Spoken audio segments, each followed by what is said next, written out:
ओली पर्साईको गोप्य भेट, चुनाव बिथोल्ने खतरनाक खेल हो। दर्शकबिन, नेपाली राजनीतिमा फेरि एकपटक चकित पार्ने मोड आएको छ।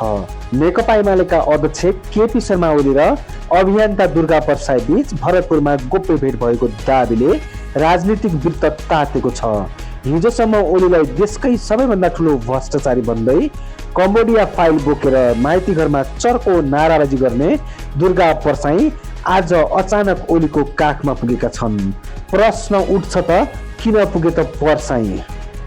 राजनीतिक स्रोतका अनुसार अब केही दिनमै चुनाव नजिकै गर्दा चुनाव लड्न होइन चुनाव बिथोल्ने रणनीति बनाइरहेको चर्चा छ। विशेष गरी झापा 5 मा बालेन शाहको सम्भावित प्रभावले ओली हार्ने डरले पर्साईको सहारा लिएको दावी गरिएको छ।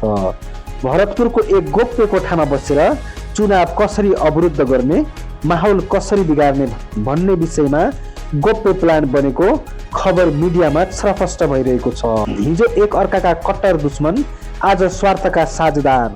राजनीतिक विश्लेषक भन्छन् यो भेट देश र जनताको हितका लागि होइन, चिन्ता छ त केवल पावर, शक्ति र कुर्सीको। हिजो स्वार्थ नमिलेपछि ओली विरुद्ध सडकमा कराउने पर्साई आज फेरि स्वार्थकै लागि ओलीकै छायामा फर्किएका छन्। नेपाली राजनीति फेरि एकपल्ट नाङ्गिएको छ। अब प्रश्न एउटै छ, यो गोप्य भेट चुनाव बिथोल्न अन्तिम चाल हो कि लोकतन्त्र विरुद्धको खेल? जनताले यसको जवाफ चुनावमै दिनेछन्।